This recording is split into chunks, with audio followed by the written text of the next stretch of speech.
Baik, terima kasih. Selamat sore semuanya menjelang petang. Terima kasih untuk kehadirannya di sini pada sesi pada kali ini. Perkenalkan sekali lagi, saya Feby. Saya salah satu staf pengajar di FISIP Universitas Airlangga.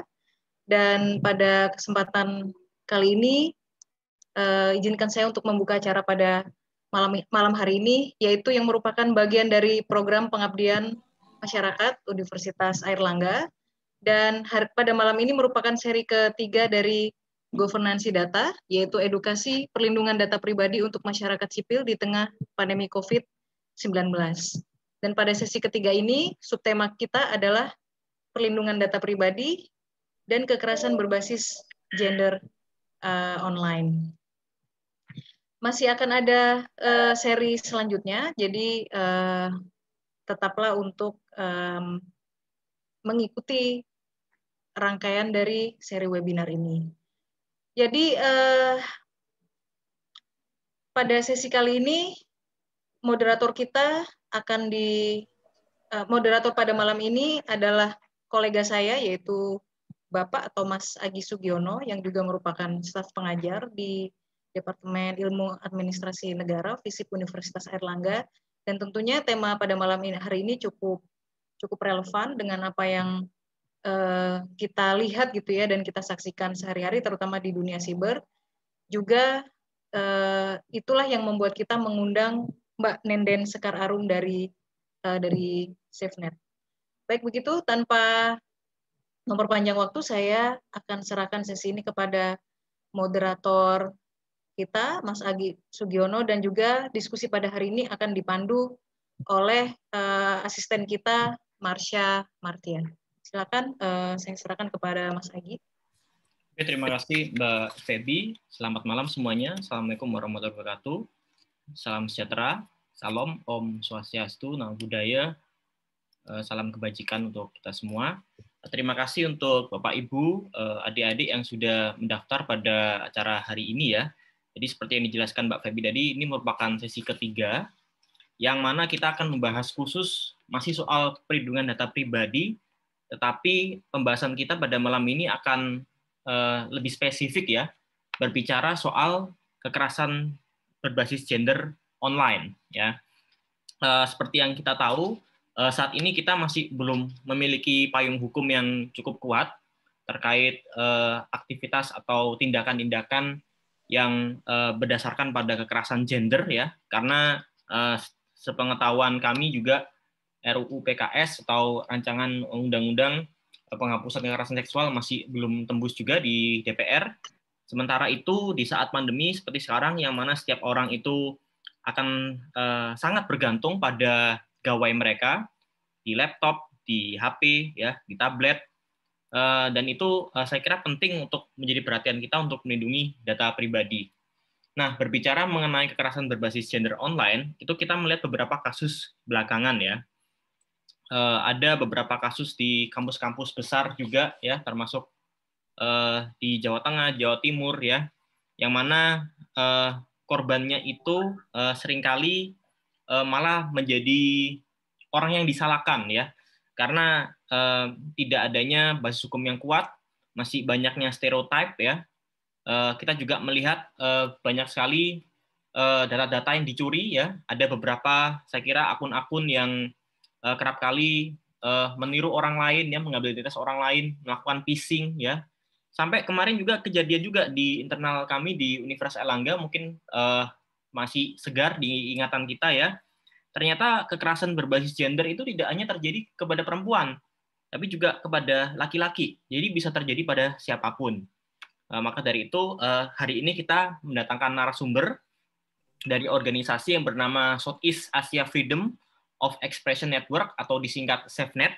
Jadi SafeNet itu adalah perkumpulan yang didirikan pada 27 Juni 2013 untuk memperjuangkan hak-hak digital di Asia Tenggara. Hak-hak digital tersebut antara lain hak untuk akses, hak untuk ekspresi, dan hak atas keamanan. Beberapa program utama SafeNet itu diantaranya melakukan monitoring terhadap pelanggaran hak digital, melakukan advokasi di tingkat kebijakan, dan membantu korban untuk mengakses keadilan, serta memberikan dukungan dan solidaritas di antara para pembela hak digital di kawasan untuk memperkuat penerapan prinsip-prinsip hak asasi manusia di internet. Jadi saya kira rekam jejaknya Seven ini cukup dikenal ya secara nasional.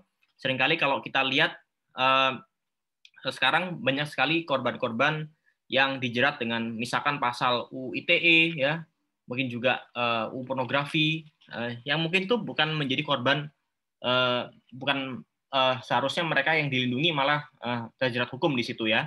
Nah, pada kesempatan hari ini saya mengundang rekan saya di Jakarta. Jadi beliau ini adalah Mbak Nenden Sekar Arum ya. Beliau ini adalah pegiat ya hak digital yang selama 2 tahun terakhir ini fokus mengawal isu-isu kekerasan berbasis gender online. Nah, selain itu, Mbak Nenden ini sekarang menjadi program manager di Indonesian Data Journalism Network atau IDJN, sebuah perkumpulan yang bertujuan untuk mempromosikan dan mengembangkan jurnalisme data di Indonesia. Mbak Nenden juga aktif ya dalam Komite Keselamatan Jurnalis KKJ untuk mengadvokasi kasus kekerasan terhadap jurnalis bersama beberapa perkumpulan jurnalis ya, lembaga bantuan hukum dan organisasi masyarakat sipil lainnya. Jadi luar biasa ya Mbak Nenden, nanti kita akan dengarkan paparan Mbak Nenden. Tapi sebelum itu izinkan saya untuk membaca beberapa peraturan terlebih dahulu untuk seminar ini ya. Jadi saya mengencourage rekan-rekan sekalian, Bapak, Ibu, dan adik-adik untuk yang pertama mungkin nyalakan kamera. Kemudian yang kedua untuk mematikan mikrofon ketika pembicara sedang menyampaikan presentasinya. Apabila ada suara noise yang ditimbulkan dari presentasi, kami mohon izin untuk mematikan mikrofon Anda sekalian. Kemudian nanti ketika sesi bertanya, silakan gunakan fitur raise hand apabila ingin bertanya ya. Kemudian untuk saling mengenal ya satu sama lain, mohon rekan-rekan sekalian yang hadir pada acara ini menggunakan penamaan dengan format seperti berikut ya, nama, kemudian spasi, institusi ya. Oke, tanpa memperpanjang waktu, mungkin saya menyapa dulu Mbak Nenden. Selamat malam. Halo, selamat malam. Ya, gimana Mbak? Kabarnya baik ya? Baik, baik. Alhamdulillah. Suara saya jelas terdengar kan di sana? Ya, ini udah cukup jelas Mbak. Oke. Oke, ini sudah ada lebih dari 80 peserta ya. Alhamdulillah cukup ramai pada malam hari ini. Mungkin Mbak Nenden langsung bisa memberikan presentasinya nih. Baik, kita langsung saja ya supaya nanti kita banyak waktu untuk diskusi ya. Jadi saya sih berharap kita bisa diskusi lebih banyak gitu ya daripada paparan saya. Oke, saya akan share screen materinya sebentar. Oke. Oke, saya zoom sebentar. Oke, ini sudah terlihat ya, semoga sudah terlihat. Oke, jadi mungkin malam ini saya mau fokus, kita berkenalan dulu nih dengan KBGO. Mungkin ada beberapa teman yang memang udah sering mendengar tentang KBGO itu apa, gitu ya, kekerasan berbasis gender online, gitu ya, atau mungkin pernah mendengar juga istilah lainnya adalah kekerasan berbasis gender siber, gitu. Atau mungkin ada yang baru mendengar malam ini misalnya, atau memang ada yang tahu tapi baru selewat-selewat. Nah, supaya kita punya pemahaman yang sama, gitu ya, karena pemahaman yang baik itu menjadi salah satu langkah untuk kita untuk bisa sama-sama apa ya istilahnya menghindari ataupun bahkan kita coba untuk menghapus bentuk KBGO yang ada di dunia saat ini seperti itu.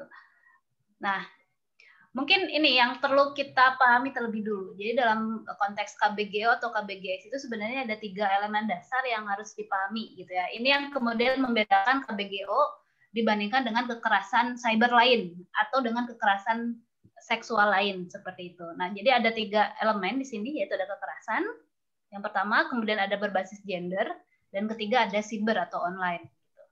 Nah, 3 elemen inilah ketika ada dalam satu bentuk kejadian yang membuat KBGO itu ada. Gitu. Pertama kita bahas soal kekerasan. Mungkin teman-teman kebayangnya dulu, saya pun kebayangnya kalau kekerasan itu kan cuma sekadar sesuatu yang berhubungan dengan fisik gitu ya, ketika dipukul misalnya, ketika ditempeleng misalnya, ataupun ketika ditendang gitu ya. Jadi mungkin bayangan kita kebayangnya kekerasan itu adalah sesuatu yang seperti itu. Tapi ternyata kalau dalam konteks ini kekerasan itu tidak hanya yang bersifat fisik gitu ya, tapi segala bentuk hal aktivitas yang kemudian membuat seseorang merasa terintimidasi merasa tidak aman dan merasa tidak nyaman, itu sudah termasuk dalam kategori kekerasan. Jadi modelnya bentuk ancaman misalnya, entah itu ancamannya dalam bentuk teks gitu ya, atau verbal gitu ya, itu sudah masuk ke dalam konteks kekerasan. Gitu. Jadi ingat sekali lagi kalau kekerasan tidak hanya sekadar fisik. Kemudian yang kedua adalah berbasis gender. Nah ini yang menjadi KBGO menjadi unik dibandingkan dengan kekerasan cyber lain. Ada konteks berbasis gender di sini. Gitu. Jadi bagaimana biasanya KBGO itu memang ditujukan, targetnya itu ditujukan dengan menyasar identitas gender, orientasi seksual, atau hal-hal yang berhubungan dengan seksualitas si korban. Nah ini yang kemudian salah satu hal yang memang perlu teman-teman garis bawahi gitu ya. Identitas gender itu juga bukan cuma sekadar laki-laki perempuan gitu ya. Jadi spektrumnya juga banyak gitu. Ini yang harus juga dipelajari gitu. Kalau memang ingin memahami dalam KBGO yang lebih dalam seperti itu. Dan yang ketiga adalah adanya elemen cyber atau online. SafeNet menggunakan istilah KBGO gitu ya, kekerasan berbasis gender online, tapi bukan serta-merta ini hanya sekadar bentuk kekerasan yang terjadi di ranah internet. Tapi online di sini kami sebutkan atau kami definisikan sebagai segala sesuatu hal yang berhubungan dengan teknologi gitu. Jadi segala bentuk kekerasan yang menyasar identitas gender atau orientasi seksual seseorang dan difasilitasi teknologi itu adalah KBGO. Nah, kurang lebih seperti itu ya. Jadi definisi umumnya soal KBGO. Jadi harus ingat ada 3 elemen ini yang kemudian membuat sebuah aksi menjadi KBGO. Nah, mungkin teman-teman melihat juga ya, mayoritas kalau kita baca misalnya di berita gitu ya, ataupun di artikel gitu, memang mayoritas mungkin lihat korbannya itu kebanyakan perempuan gitu ya, kebanyakan perempuan gitu kan. Tapi ingat sebenarnya KBGO itu bisa terjadi pada siapapun gitu ya, mau laki-laki, perempuan, atau bahkan identitas gender lainnya gitu ya. Ini sangat rentan, semuanya sangat rentan menjadi korban KBGO gitu. Tapi karena sayangnya kita berada di masyarakat yang memiliki mindset patriarki yang cukup kental gitu ya, sehingga ada ketimpangan relasi kuasa antara laki-laki dan perempuan, akhirnya menyebabkan perempuan itu atau teman-teman yang tidak mengidentifikasi dirinya sebagai non-biner itu menjadi rawan menjadi korban gitu ya, karena ya laki-laki merasa punya superioritas, merasa mempunyai power lebih sehingga dia merasa punya hak untuk melakukan kekerasan seperti itu. Nah tadi karena ada beberapa elemen tadi ya, salah satunya kekerasan berbasis gendernya itu, maka bentuk-bentuk kekerasan itu jadi khusus gitu ya. Seperti ada ancaman perkosaan gitu, itu kan udah jelas ya, jadi menyasar seksualitas seseorang, atau ada serangan yang menyasar pada objektifikasi seksual pada tubuh gitu. Misalnya ketika kalau di media sosial mungkin banyak yang komentar soal tubuh perempuan gitu ya, seperti itu gitu kan, kemudian dengan komen-komen yang sangat tidak mengenakan gitu atau membuat seseorang menjadi merasa tidak nyaman. Nah itu sudah bisa masuk ke bentuk KBG. Nah mungkin teman-teman juga bertanya gitu kan, kita pakai istilah kekerasan berbasis gender online gitu ya, bukan kekerasan seksual online. Karena ada bedanya gitu. KBGO itu tidak hanya bentuknya kekerasan seksual, jadi tidak hanya bentuknya misalnya penyebaran konten intim misalnya, atau ancaman perkosaan tadi seperti tadi gitu ya. Tapi sebenarnya ada bentuk-bentuk lain yang juga masuk kekerasan berbasis gender. Misalnya contohnya doxing misalnya, doxing gitu ya, itu kan sebenarnya tidak langsung menyasar gitu kayak menyasar seksualitasnya gitu kan. Tapi karena gitu ya, tapi karena tadi ya si gender base itu memang juga banyak salah satu definisinya adalah menyasar seksualitas, akhirnya itu yang membuat akhirnya kasus-kasus yang berhubungan dengan seksualitas menjadi dominan gitu, walaupun banyak hal-hal lain yang juga bisa masuk ke KBGO walaupun tidak berhubungan dengan kekerasan seksual. Misalnya tadi doxing, hacking kayak gitu, stalking seperti itu juga bisa masuk ke KBGO. Nah, jadi teman-teman, ini kan nanti kita akan diskusi gitu ya, dan ini bisa menjadi bahan sebenarnya ketika teman-teman ingin mempelajari lebih dalam soal KBGO, ada beberapa keywords yang mungkin bisa teman-teman nanti setelah diskusi ini pelajari bersama gitu ya. Jadi ada beberapa gitu ya. Pertama adalah masalah privasi. Privasi ini udah pasti penting, jadi berhubungannya dengan data pribadi gitu kan, personal identification. identity, kemudian level aman dan nyaman kita, yaitu yang pertama. Kemudian yang kedua adalah consent atau persetujuan. Nah ini cukup nggak kompleks dan nggak rumit sebenarnya, cuman kayak ini sebagai salah satu, aku melihat masyarakat Indonesia masih belum paham dengan konsen gitu. Ini dianggap sebagai barang baru gitu, padahal tidak gitu ya. Jadi konsen juga bisa dipelajari. Kemudian ketiga ada ekosistem dunia digital. Kita harus paham nih bagaimana sih dunia digital ini terjadi, atau bagaimana mereka itu berproses gitu sih dunia digital itu, bagaimana data mengalir gitu ya, dari misalnya dari platform digital, dari kita yang dari user yang input data, kemudian itu lari kemana gitu, ke platform digital, ke server, kemudian dikelola oleh siapa. Nah, hal tersebut juga penting untuk kita ketahui gitu. Jadi supaya kita bisa tahu ini siapa sih, misalnya di mana sih problemnya, seperti itu. Kemudian yang ketiga juga dan keempat adalah karakteristik dunia digital gitu. Nah, ini juga hal-hal yang penting, dan mungkin setelah teman-teman tahu bagaimana karakteristik dunia digital, juga teman-teman bisa jadi lebih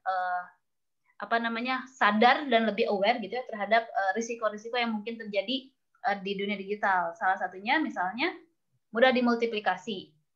Jadi ketika sesuatu sudah diunggah ke internet gitu ya, wah itu kita udah gak punya kontrol tuh biasanya. Kita gak pernah tahu siapa yang nge-download, siapa yang nge-screen capture gitu ya.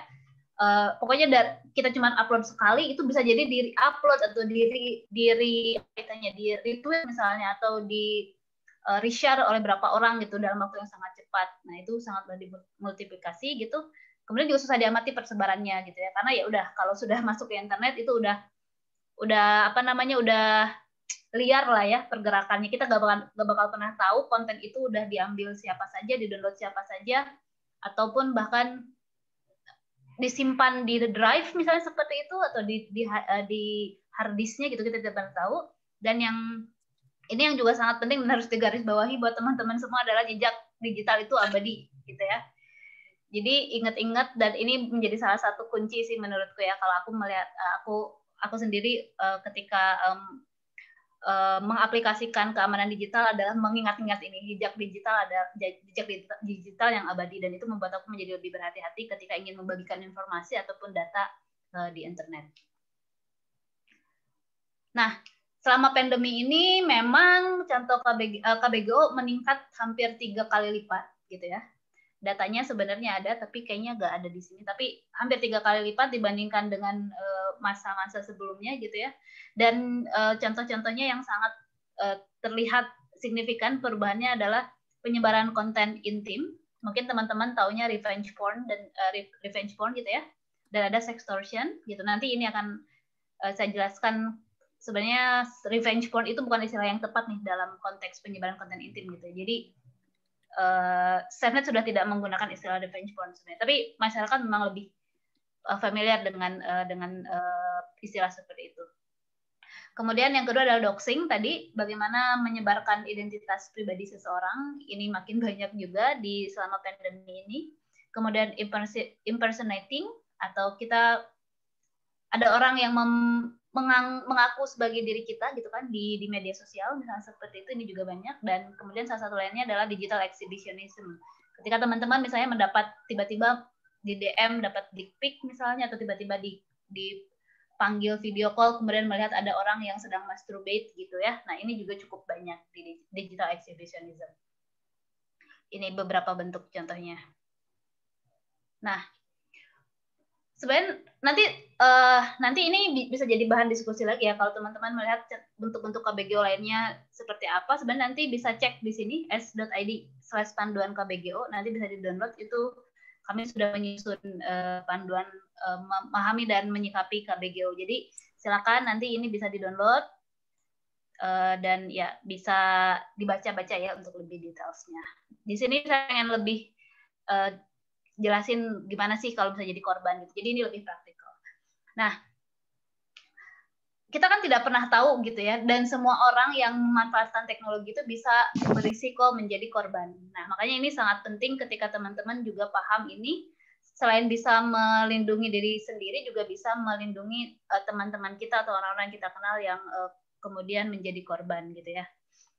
Nah, ketika menjadi korban gitu, yang harus kita lakukan pertama adalah ya pasti panik gitu ya, pasti panik itu udah pasti, tapi yang pasti bagaimana kita harus mencoba untuk menenangkan diri. Menenangkan diri, take your time dulu sih sebenarnya, tidak perlu langsung reaktif gitu ya. Ketika kita sudah mulai tenang, kita bisa mulai masuk dalam konsep atau dalam proses pemetaan risiko. Kita harus mulai tahu nih, misalnya contoh kasusnya, misalnya ada orang yang mengancam menyebarkan video sex tape saya, misalnya seperti itu. Nah, yang bisa aku lakukan adalah memetakan risiko. Kira-kira kalau sex tape itu tersebar, apa yang akan terjadi misalnya?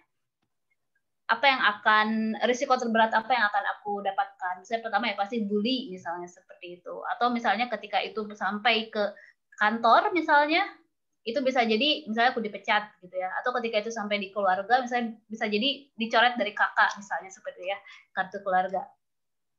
Itu coba dicek gitu kan, risikonya apa saja gitu ya.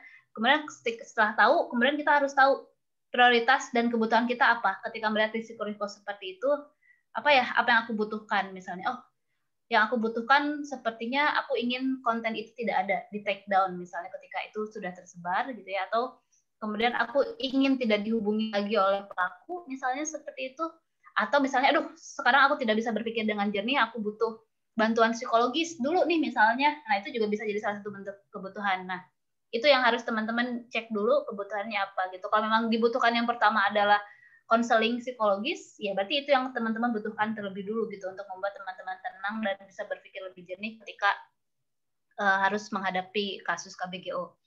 Nah, selanjutnya adalah susun kronologi. Ini penting ya. Ini akan sangat dibutuhkan ketika teman-teman ingin meneruskan kasus ini ke ranah hukum seperti itu.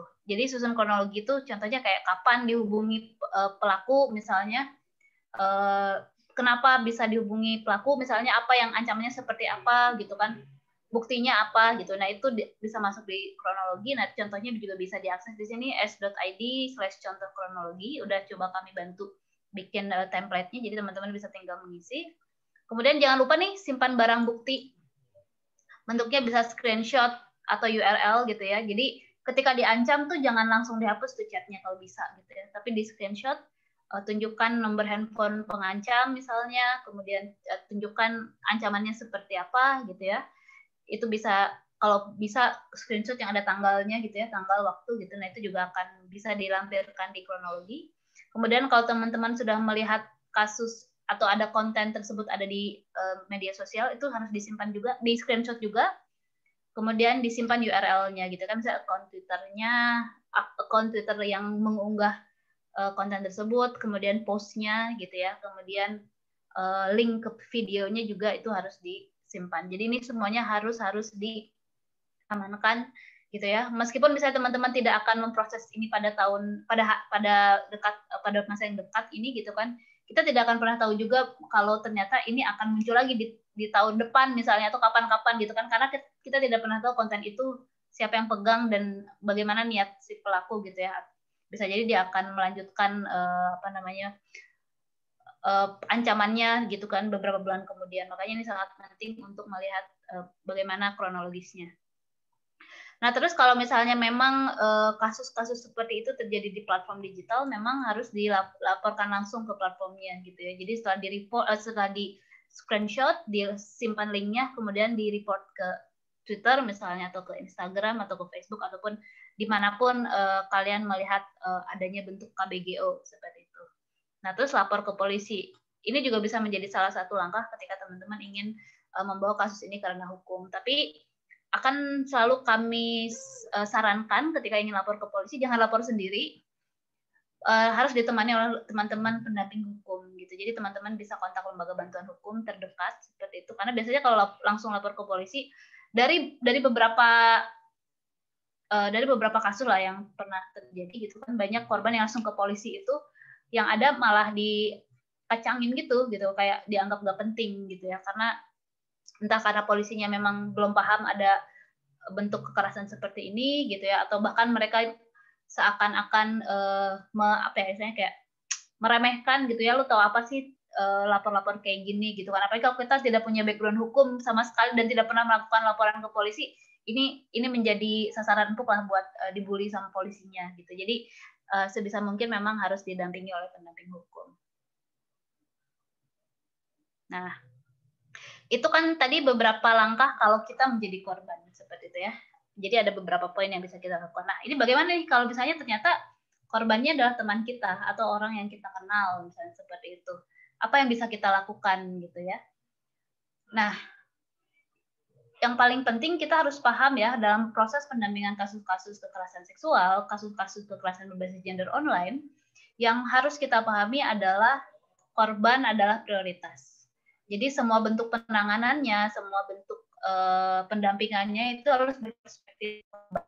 Jadi pokoknya semua aktivitas ataupun semua keputusan itu harus berdasarkan konsen si korban gitu. Jangan kita sok-sok ide gitu ya, sok-sok ngide kayak, aduh, misalnya Agi jadi korban KBGO gitu ya. Tapi kan aku tahu nih, tahulah pokoknya gimana caranya proses melapor gitu ya kan, aku udah tahu semuanya gitu. Kayak terus dengan inisiatif tanpa aku berkoordinasi dan berdiskusi dulu dengan Agi, aku langsung laporin aja nih kasusnya Agi ke polisi seperti itu. Nah itu tidak boleh, nggak boleh. Itu sama sekali tidak benar gitu. Jadi idealnya adalah aku kontak dulu nih ke Agi misalnya gimana kabarnya, harus idealnya seperti itu ya, ditanyakan dulu bagaimana kondisinya, tanyakan apa yang dibutuhkan gitu ya, yang paling penting itu gitu kan. Bisa, karena banyak banget korban gitu kan, ternyata kita mungkin sebagai pendamping ngerasa wah ini harus dilaporin ke polisi nih, ini jahat banget nih pelakunya gitu, ini harus diusut tuntas kayak gitu. Tapi ketika ditanya ke korban, kebanyakan nggak kayak gitu. Korban malah butuhnya, aku cuma butuh kontennya dihapus Kak gitu. Aku cuma butuh dia gak ganggu aku lagi misalnya seperti itu. Jadi kayak apa yang kita pikir baik untuk korban, ternyata korban tidak menghendaki hal tersebut gitu. Ini makanya pentingnya kita berdiskusi dengan korban, bagaimana kita mendapatkan konsen dari korban gitu. Jadi jangan berinisiatif sok ide gitu, merasa itu hal yang terbaik tapi ternyata itu tidak dibutuhkan oleh korban. Jadi sangat penting ketika kita melakukan pendampingan semuanya harus dikonsultasikan dengan korban, dan semua keputusan gitu ya, meskipun kita tahu gitu ini harusnya dilaporin aja ke polisi misalnya, oh ini harusnya kita spill aja nih pelakunya gitu ya, ngerasa itu lebih baik, tapi semua keputusan semuanya tetap di tangan korban seperti itu. Nah, apa yang bisa kita lakukan ketika misalnya kita pengen encourage korban untuk mengambil tindakan? Kadang kan ada korban yang cuma diem-diem aja karena takut misalnya, atau bahkan tidak tahu apa yang harus dilakukan. Kita sebagai orang yang lebih paham misalnya, ya udah punya pengetahuan soal ini, yang bisa kita lakukan hanya memberikan informasi sebanyak-banyaknya tentang hal ini gitu. Kasih tahu ke korban bahwa kamu sebaiknya melaporkan gitu kan. Kemudian kamu bisa bantu juga risk-taking. Kalau kamu nggak ngelaporin, misalnya kalau kamu nggak ngelaporin hal ini, si pelaku akan terus berkeliaran dan bisa jadi korbannya lebih banyak, bisa seperti itu. Atau kalau kamu tidak melaporkan hal ini, bisa jadi nanti kamu tidak bisa mendapatkan akses terhadap keadilan kayak gitu. Jadi kita cuma bisa memberikan informasi sebanyak-banyaknya, bantu untuk mapping resiko misalnya gitu ya, kalau tidak dilaporkan seperti apa, kalau dilaporkan akan seperti apa. Tapi nanti balik lagi semua keputusan ada di tangan korban, dan kita harus menghargai hal tersebut ya. Karena prinsipnya adalah balik lagi bagaimana penanganan kasus itu adalah berperspektif korban seperti itu. Ya, jadi jangan so ide lah kalau saya tahu. Karena kan apalagi nih sekarang ya di Twitter aku sering banget melihat orang udah mulai spilling the tea kasus-kasus kekerasan seksual kayak gitu ya. Kayak ada temanku apalah misalnya dia diperkosa misalnya, kemudian dia bikin thread panjang lebar gitu. Nah, aku tidak tahu apakah dia sudah berdasarkan konsensi korban atau tidak gitu ya. Karena kan sebenarnya itu berisiko juga ya ketika misalnya thread itu viral, kemudian si pelaku tahu bahwa itu adalah kasusnya dia gitu ya, dan dia udah pasti tahu dong korbannya siapa, bisa jadi si korban malah mendapatkan ancaman yang lebih banyak misalnya seperti itu. Belum lagi misalnya kalau ya you know that netizen super kepo, bisa jadi netizen tahu gitu ya siapa korbannya gitu ya, dan akhirnya ngorek-ngorek misalnya oh korbannya si ABC gitu ya misalnya seperti itu. Nah itu malah bisa memperparah keadaan gitu ya, orang malah jadi bisa victim blaming dan lain-lain. Makanya ini sangat penting ketika kita mau bertindak apapun ya, either misalnya tadi menceritakan kisahnya gitu, itu semuanya harus berdasarkan konsen korban, dan korban harus tahu risikonya apa ketika ini diceritakan misalnya atau ini tidak diceritakan akan seperti apa. Nah, oke, tadi kan kalau yang sudah terjadi ya, kalau sudah terjadi, tadi kita udah tahu beberapa langkah yang bisa kita lakukan. Tapi dalam konteks digital, mencegah itu selalu lebih baik daripada kita mengobati, istilahnya seperti itu. Karena tadi ingat ada bukan prinsip, bahwa ada karakteristik dari dunia digital adalah jejak digital yang abadi gitu ya. Jadi ketika sudah terjadi itu ya ini pil pahit gitu ya. Ini hampir tidak mungkin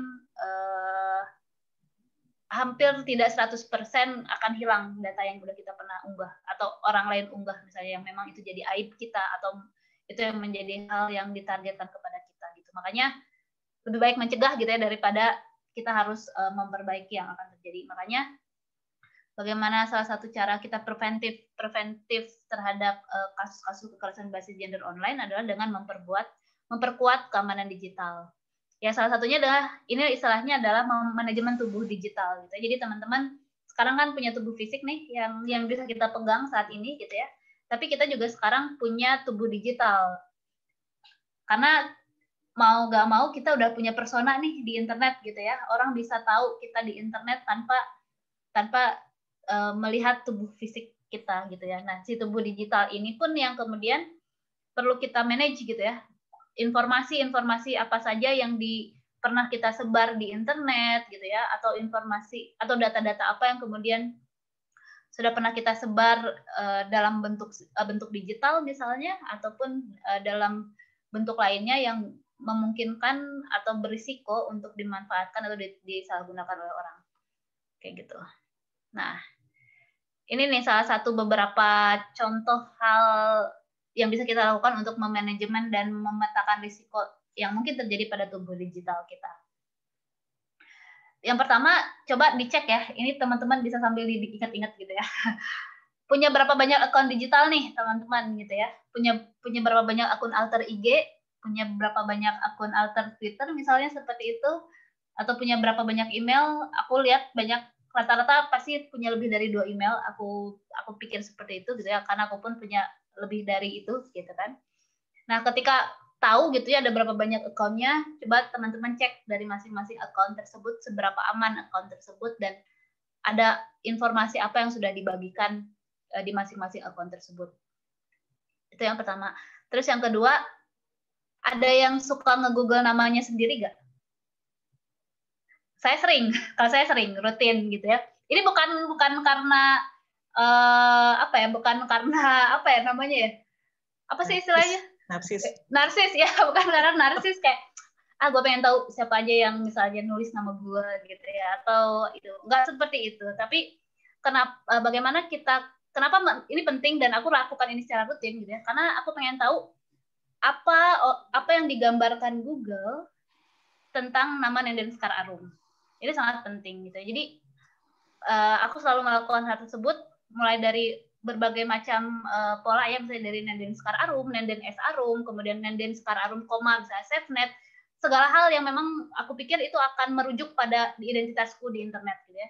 Itu perlu dilakukan supaya teman-teman lihat, jangan-jangan ada orang yang misalnya menulis tentang kita dan kemudian memberikan informasi palsu bisa jadi, atau bahkan ngepost foto yang menurut kita tidak relevan, tapi kemudian menyematkan nama kita di situ gitu kan, itu juga bahaya kan, karena bisa membuat perspektif orang terhadap kita berubah misalnya seperti itu. Nah ini jadi sangat penting. Ini salah satu cara untuk melihat bagaimana relevansi konten di internet terhadap diri kita gitu ya. Jadi ketika teman-teman melihat atau googling nama Nenden Sekar Arum, ternyata kok ada foto yang udah gak relevan nih, ada foto 10 tahun yang lalu gitu ya, misalnya yang itu udah gak relevan nih saat ini, kayak mungkin kalau teman-teman misalnya yang sekarang berjilbab, mungkin 10 tahun yang lalu tidak berjilbab dan merasa itu tidak relevan gitu ya, kan idealnya itu di take down ya, misalnya kalau memang tidak nyaman gitu ya, kalau memang tidak nyaman. Atau misalnya teman-teman bisa ngeliat nih foto-foto yang muncul saat ini gitu ya, ketika nge-googling nama kita, pikirin kira-kira kalau itu dibuka lagi atau ditemukan oleh orang 10 tahun yang akan datang, apakah itu akan membuat kita nyaman atau tidak? Kayak gitu loh. Jadi ketika udah tahu tuh ada konten apapun gitu ya, foto, artikel gitu ya, kalau sudah tahu ada yang tidak relevan, ya sebaiknya di take down. Kalau kita yang upload gitu ya, kan akan lebih mudah ya dihapus. Ya udah hapus aja sebanyak-banyaknya gitu ya.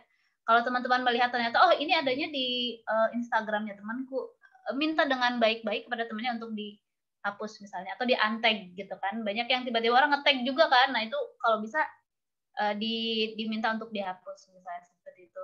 Atau ketika misalnya ternyata misalnya nih aku ada kejadian pernah kan namaku jadi misalnya contact person gitu ya di sebuah press release seperti itu, dan ada nama dan ada nomor handphone gitu ya, dan kemudian itu diunggah di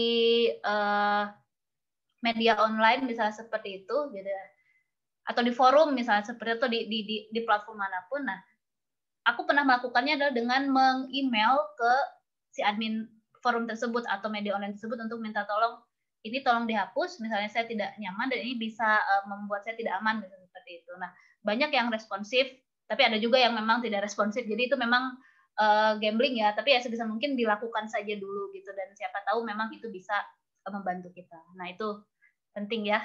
Gak apa-apa lah dianggap narsis sedikit dengan googling nama sendiri, but it's okay demi keamanan kita.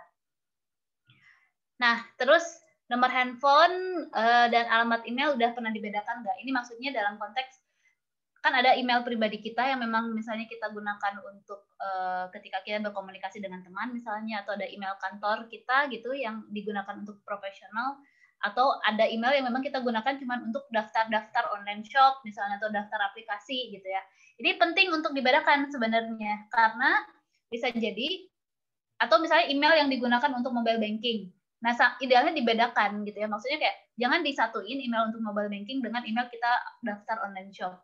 Karena kan banyak banget kasus-kasus data breach yang menyasar online shop ya. Misalnya kayak kemarin kan terakhir Tokopedia, misalnya terus apalagi Bukalapak kan pernah ya. Nah, ketika itu digunakan, email itu digunakan untuk online shop dan kita gunakan juga di misalnya di mobile banking, orang akan dengan mudah tuh kayak mulai memanfaatkan hal tersebut gitu. Nah, tapi kalau kita bedakan kan ya udahlah, misalnya data breach kena ke emailku yang di online shop ya nggak masalah, itu isinya cuma buat online shop doang dan tidak ada data-data yang penting di situ. Nah, itu jadi salah satu hal yang strategi yang bisa kita lakukan gitu. Begitupun handphone, nomor handphone gitu ya. Aku coba bedakan handphone untuk kepentinganku pribadi dan handphone untuk pekerjaan misalnya seperti itu, juga bisa membantu. Atau nomor-nomor handphone yang bisa kamu daftarin ke aplikasi-aplikasi juga kalau bisa dibedakan misalnya, idealnya memang dibedakan. Terus selanjutnya adalah udah pakai multi-factor authenticator. Apakah teman-teman sudah memasang 2FA di semua akun digitalnya? Ini adalah jadi sebenarnya di settingan keamanan itu ada 2FA gitu. Jadi teman-teman ceklah di Twitter, Instagram, email gitu ya. Jadi ada opsi ini. Jadi ini adalah salah satu cara untuk mengidentifikasi ketika teman-teman mau login gitu. Kalau biasanya cuman masukin user dan password gitu ya, dan kalau udah ketambak passwordnya ya udah orang bisa dengan mudah masuk. Kalau dengan konsep 2FA atau MFA ini, jadi teman-teman nggak cuma masukin password, setelah itu akan ada satu langkah lagi, entah itu misalnya dengan kode OTP gitu ya, atau dengan misalnya kalau punya security key itu pakai USB gitu juga bisa, atau bahkan dengan via email gitu. Nah, macam-macam gitu itu bisa dipilih. Dan ini sebenarnya ini bisa salah satu cara untuk preventif dalam ketika ada kasus peretasan account, karena kan kebanyakan mereka meretas dari username dan password kayak gitu. Nah, ini juga sama, sudah mengecek setting privacy belum gitu ya di Instagram, apalagi untuk konten-konten lama yang tadi aku bilang udah gak relevan gitu. Apakah sudah dicek, apakah kamu masih nyaman ketika konten itu muncul gitu ya, atau tidak gitu. Dan setting privasi ini juga penting. Jadi dalam konteks keamanan digital itu ada satu mantra. Mantranya adalah keamanan berbanding terbalik dengan kenyamanan. Jadi pokoknya kalau teman-teman pengen aman, pasti bakal ngerasanya gak nyaman gitu, bakal ribet, bakal rempong gitu ya. Tapi itu emang keniscayaan gitu ya. Jadi pokoknya kalau kalian merasa nyaman banget nih ketika menggunakan teknologi gitu, kayak wah ini udah gak perlu masukin password nih, kalau mau login tinggal fingerprint misalnya, atau tinggal scan retina gitu ya, atau bahkan wah aku udah simpen semua passwordnya di browser, jadi kalau aku mau login manapun nggak perlu masukin lagi. Itu kan sangat nyaman ya buat kita ya, tidak perlu mikir password, tidak perlu login atau masukin hal-hal lain gitu ya. Tapi sayang banget, semakin kita nyaman itu makin nggak aman gitu ya, karena ya tadi kalau udah satu hal ke breach ke retas gitu ya, dia bisa meretas hal lain-lainnya gitu. Makanya ini, jadi penyetingan privasi juga sangat penting. Jadi setting privacy dan setting security harus dicek lagi. Nah, ini juga kamu cek juga nih, ketika punya banyak account digital atau banyak email-email yang mungkin udah pernah dibikin waktu SMA, SMP gitu ya, yang masih alay-alay itulah, zamanku alay gitu, zaman itu, apakah itu masih ada atau tidak gitu ya, dan apakah aktif atau tidak, dan apakah itu penting atau tidak kalau kita masih miliki saat ini gitu. Kalau memang sudah tidak pernah digunakan, idealnya dihapus aja gitu ya. Atau kalau udah, kadang kan ada yang nggak punya akses ya ke akun tersebut karena lupa emailnya, karena lupa passwordnya, misalnya seperti itu. Ya ini emang agak repot sih, tapi selalu ada. Tapi sebisa mungkin kalau bisa gitu ya udah dihapus aja hal-hal yang memang sudah kita tidak gunakan. Nah, terus coba bisa dicek juga nih kalau teman-teman di kasus kemarin email yang bocor gitu ya, data email yang bocor di Tokopedia misalnya, atau di, aduh ini aku mention beberapa produk, semoga gak dilaporkan, ataupun di platform digital lainnya gitu, bisa dicek nih, jangan-jangan emailku yang didaftarkan pernah kena data breach. Nah, teman-teman bisa cek nih di sini di haveibeenpwned.com atau di monitor.firefox.com. Nanti kamu masukin emailnya, misalnya emailnya bla bla bla @gmail.com gitu. Nanti di situ akan muncul nih, oh ternyata email itu pernah ada di daftar data breach-nya Amazon, misalnya eBay, ini gitu. Nanti ada listnya, nanti teman-teman juga bisa dikasih opsi untuk change the password gitu. Jadi nanti akan diantarkan ke halamannya si Amazon ataupun eBay misalnya, contohnya untuk mengganti password seperti itu. Nah, jadi salah satu hal yang menjadi KBGO ini banyak terjadi ya, adalah adanya pelanggaran privasi dan lemahnya keamanan digital tadi gitu ya. Jadi memang privasi ini sangat penting khususnya di media sosial, karena kita sangat aktif ya di media sosial gitu ya, bagi teman-teman yang dewasa muda, istilahnya dewasa muda, anak-anak kuliahan itu kan masih sangat-sangat aktif di media sosial kayak gitu ya. Dan hati-hati, ini bisa menjadi pintu masuk para pelaku KBGO sebenarnya gitu. Jadi sangat penting ketika teman-teman mulai menjaga privasi di media sosial kayak gitu. Jadi ada namanya apa ya istilahnya, aktivitas yang kami sebut data detox gitu ya. Itu adalah proses untuk detoksifikasi data-data kita di internet gitu. Nah, ini ada beberapa langkah yang bisa teman-teman lakukan nih, bisa dicek di datadetoxkit.org. Salah satu langkahnya kayak tadi sih yang aku bilang, salah satunya adalah kayak googling nama sendiri, kemudian mengubah setting privasi, kemudian ngecek kan di Google itu kan teman-teman sebenarnya secara default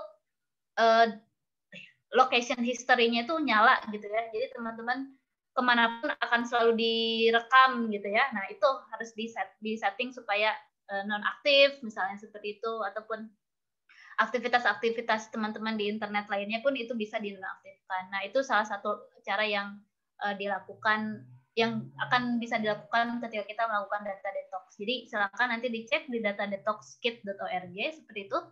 Kemudian ini sama lagi cek dan recheck juga peraturan keamanan dan privasi dari masing-masing platform digital, karena dan aku juga nggak tahu nih apakah teman-teman kalau mau install aplikasi itu suka dibaca nggak sih pengaturan apa namanya, misalnya salah ini untuk pengaturan dulu ya. Kalau untuk pengaturan ya tadi bisa di setting security dan privacy-nya, apakah teman-teman mau bikin account-nya private gitu ya.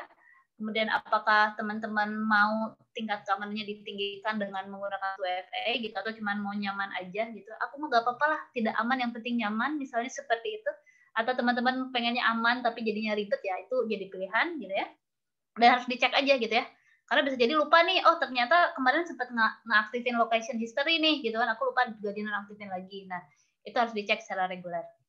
Kemudian ini password yang kuat juga, ini penting. Jadi mungkin sekarang idealnya udah bukan password ya teman-teman, jadi jangan cuma sekadar kata, tapi kita bikinnya passphrase gitu. Jadi bikin kalimat aja, panjang-panjang nggak masalah, lirik lagu misalnya kayak gitu ya, lirik lagu terus kasih angka misalnya atau apalah gitu ya. Jadi jangan cuma password, jadi lirik lagu kasih angka apa bebas lah. Jadi Itu bisa menjadi salah satu sandi yang cukup kuat. Tadi pasang pengaman 2 lapis gitu ya, yang pakai OTP misalnya atau ke email untuk kodenya. Terus yang ketiga, jangan beri sembarang akses pada aplikasi pihak ketiga. Nah, biasanya ini contohnya kalau teman-teman pakai Twitter dan biasanya ada aplikasi tambahan misalnya dipakai Twibbon gitu ya di Instagram gitu ya. Nah, kadang atau pakai kamera apalah, aku tidak tahu tuh ya, diinstall apa gitu nih. Jangan sembarangan yes aja tuh ketika mereka minta akses terhadap data kita, atau ketika install aplikasi pun gitu ya. Ketika install aplikasi kan sebenarnya mereka ada keterangan nih bahwa aplikasi ini tuh akan bisa mengakses data apa aja nih, misalnya galeri, kemudian kontak dan lain-lain. Harus dicek dulu nih. Misalnya teman-teman install aplikasi kalkulator ya misalnya, tapi kok dia minta aksesnya ke galeri dan minta aksesnya ke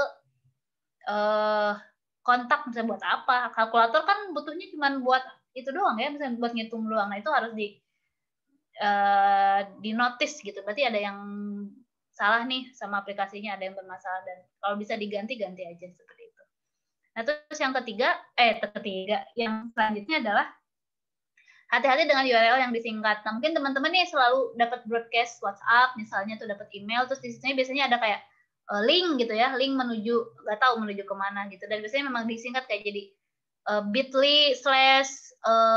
bit.ly/konfirmasi hadiah, misalnya seperti itu ya, atau misalnya SID/juara apa gitu. Nah, itu jangan langsung disingkat, karena itu bisa jadi kita nggak pernah tahu itu akan masuk ke link mana ya.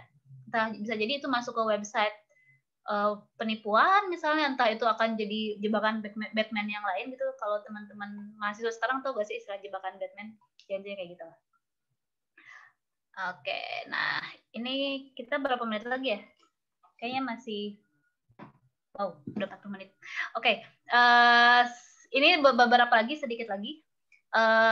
Nah, ini jadi tadi yang sudah saya sampaikan, ini beberapa referensi yang teman-teman bisa akses gitu ya. Jadi kami sudah membuat buku panduan KBGO, jadi silakan dicek, ada e-booknya, bisa di-download. Kemudian kami juga punya Instagram di SafeNet Voice dan Awas KBGO. Dan itu sebenarnya kami awal Oktober ini baru rilis website, namanya awaskbgo.id. Nah, di situ tuh, itu jadi, kita pengennya itu menjadi hub, semua informasi yang berhubungan dengan kekerasan berbasis gender online ada di situ. Jadi ada buku panduan baru juga, namanya aku lupa namanya, pokoknya itu buku panduan untuk menyikapi kasus-kasus penyebaran konten intim non konsensual. Jadi itu bisa di-download di awaskbgo.id. Jadi silakan nanti diakses di awaskbgo.id ya. Ini aku belum masukin ke sini referensi. Oke, ini mungkin ini bisa masuk ke ini ya, ini bisa masuk. Ini konteksnya di tempat kerja sih ya sebenarnya. Ini adalah survei yang kami lakukan dengan teman-teman Never Apply Project. Jadi bahwa selama kita WFH gitu ya, buat teman-teman yang memang udah bekerja gitu ya, atau mungkin ini juga sebenarnya kalau aku lihat relevan juga nih buat teman-teman yang pembelajaran jarak jauh gitu ya, yang school atau learning from home gitu ya, bahwa meskipun kita kuliahnya online gitu ya, tapi kita juga sangat rentan mendapatkan KBGO nih gitu kan, dan kebanyakan ternyata yang mereka dapatkan adalah bentuk-bentuknya adalah menerima candaan atau lelucon seksual gitu ya. Jadi ketika teman-teman kuliah online tiba-tiba di chat ada yang komen soal lelucon seksual gitu, atau bahkan ada dikirimkan foto, audio, email yang stiker. Nah, stiker mungkin teman-teman nggak tahu ya, kalau teman-teman gaulnya sama bapak-bapak gitu ya, di grup WhatsApp kantor gitu ya, itu selalu bapak-bapak yang hobi kirim-kirim stiker gak jelas kayak gitu kan, cewek seksi dan gak penting kayak gitu kan. Nah, itu hati-hati, itu termasuk bentuk KBGO gitu ya. Jadi ini yang memang agak sedikit agak-agak abu-abu gitu ya, karena orang menganggap apaan sih cuman kirim stiker aja, kok dianggap pelecehan seksual gitu ya.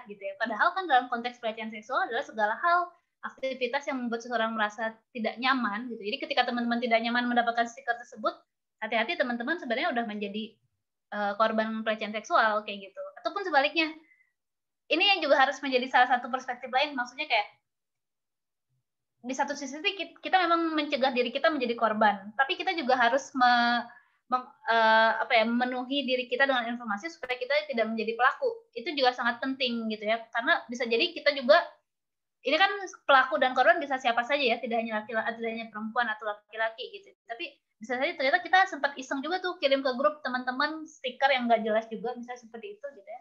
Hati-hati, itu kita sudah bisa jadi kita sudah jadi korban menjadi pelaku pelecehan seksual. Jadi ini juga sangat penting.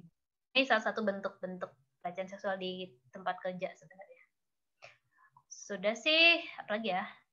Oh ya, sama satu lagi. Ini sebenarnya platform yang baru sih, nggak baru juga, memang kami sediakan gitu ya. Jadi kita punya account di Secreto ya. Kayaknya anak-anak zaman muda sekarang tahu masalah Secreto gitu ya.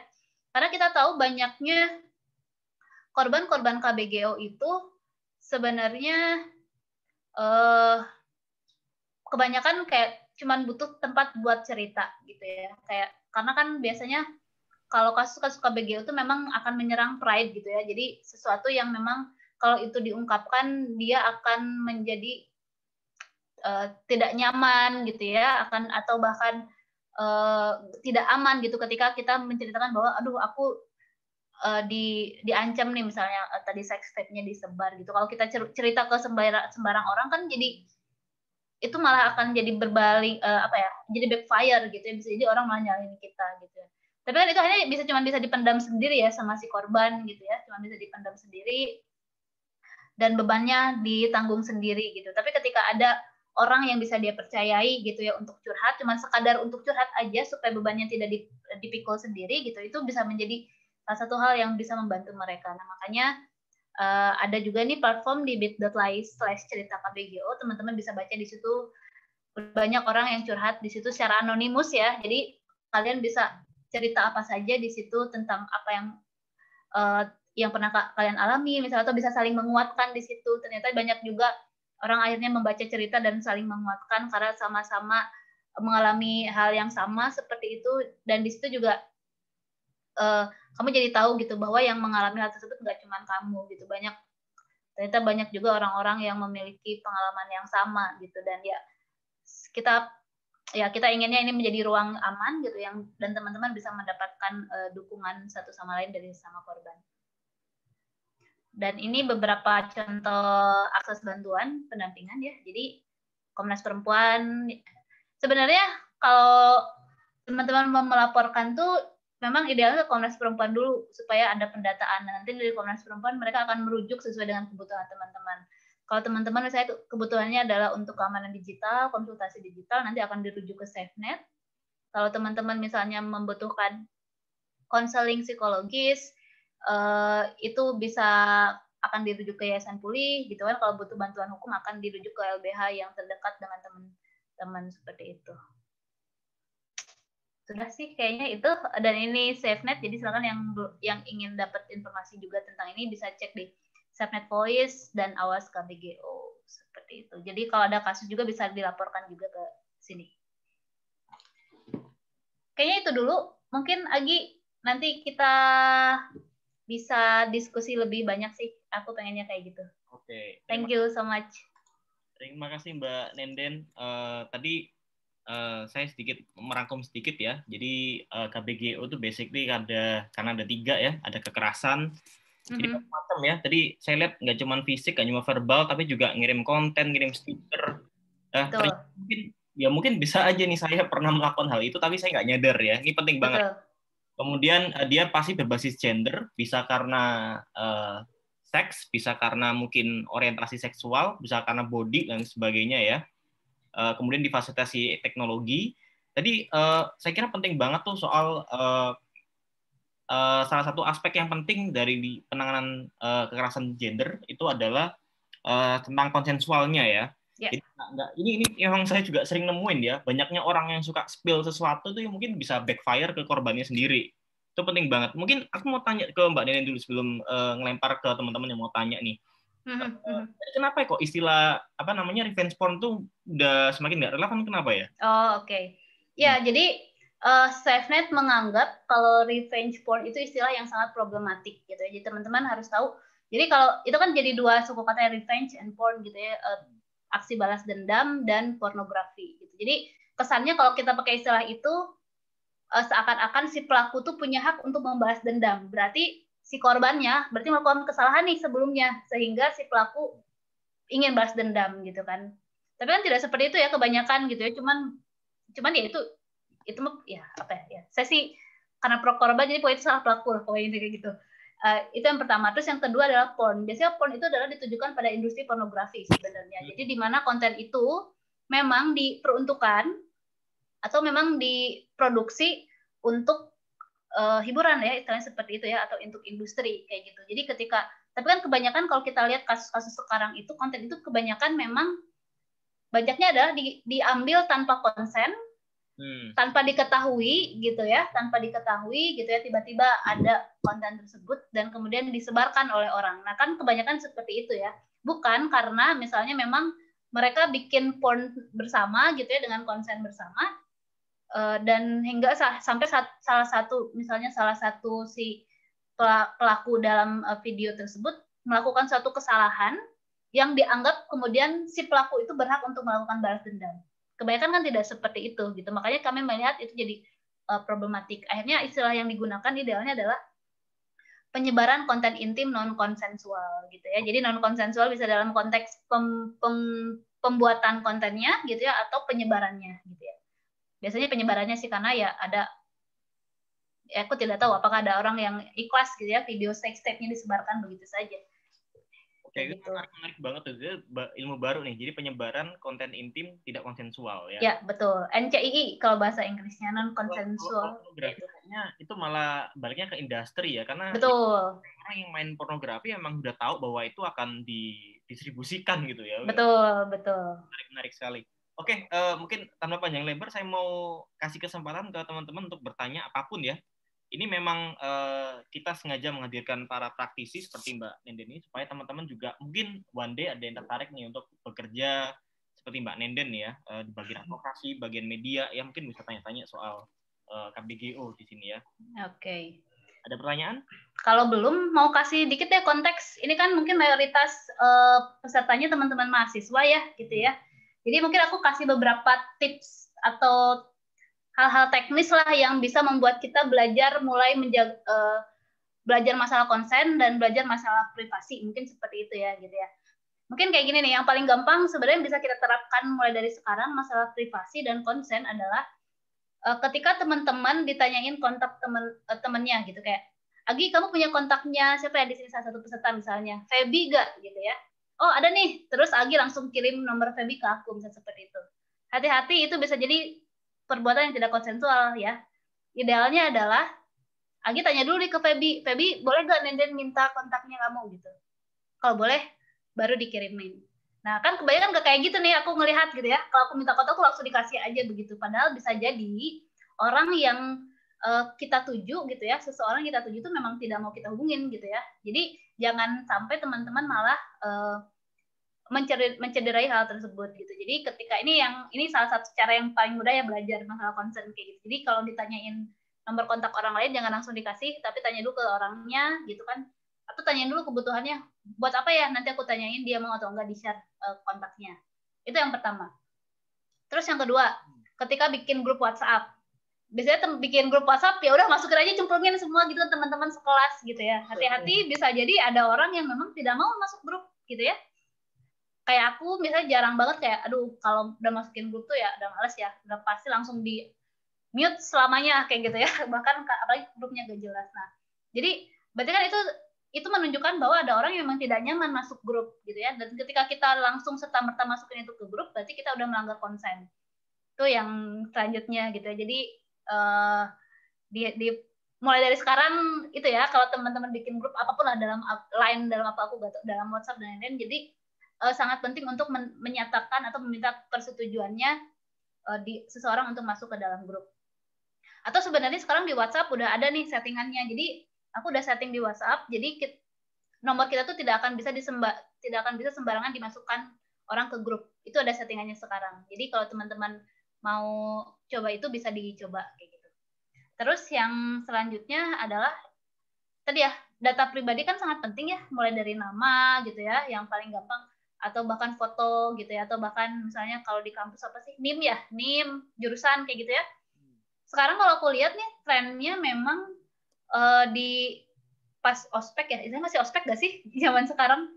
Iyalah, pas ospek kayak gitu kan, adekku juga baru masuk kuliah tuh kayak, mereka selalu diminta untuk nge-post gitu di Instagram. Ya kan, terus kayak terus menjelaskan di captionnya gitu, nama saya misalnya, nama saya Nanda Sekar Arum, NIM-nya ABCDF GHIJ jurusan ini bla bla bla, siap mengikuti ospek misalkan kayak gitu kan. Padahal kan itu bahaya loh, hati-hati ya teman-teman gitu, jangan mengencourage orang atau membuat seseorang harus membuka data pribadinya secara publik gitu ya. Jadi kalau betul kan, jadi itu kan kalau udah tahu oh si Nenden jurusannya ini, ya tinggal cari aja di Porlab Dikti misalnya kayak gitu kan. Nah dari situ akan ada data-data lain yang mungkin akan bisa. Ini ada beberapa teman-teman yang biasa jadi panitia acara menyimak ini ya. Ya itu ya, itu. Beberapa pertanyaan tadi saya lihat ada Octavia sama Agita Pasaribu. Mungkin Octavia dulu kali ya, tadi sempat. Boleh. Bilang ya. Silakan. Mbak Octavia. Oke, kalau belum ada mungkin lanjut ke Mbak Agita dulu deh ya. Mbak Agita silakan kalau ingin bertanya. Terima kasih. Iya, terima kasih Mas Agi. Terima kasih juga Mbak Nenden atas presentasinya. Sebenarnya aku mau tanya untuk pendapat Mbak Nenden sendiri sih, atau mungkin pendapat dari Mbak Nenden dari SafeNet secara secara general gitu. Jadi ada beberapa komunitas atau mungkin gerakan di Instagram yang saya pernah come across gitu ya. Jadi komunitas ini mereka sebenarnya nerima cerita-cerita gitu, nerima cerita-cerita dari korban-korban yang dibullying, atau mungkin sebetulnya nggak harus melulu kekerasan berbasis gender online, tapi juga secara general online abuse atau harassment gitu ya.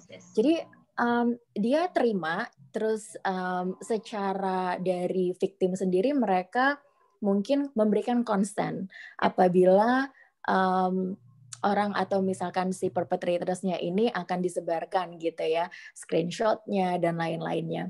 Jadi komunitas ini sebenarnya isi-isi dari profilnya adalah memberitahukan, niatnya adalah memberitahukan kepada masyarakat publik bahwa ini loh si perpetrators dan offenders online yang sebenarnya suka ngasih komen-komen seksual dan negatif sama orang-orang gitu ya, suka mengirimin gambar-gambar yang mungkin implicit, ada sexually implicit gitu. Terus permasalahannya mungkin kalau kita lihat undang-undang ITE kita gitu.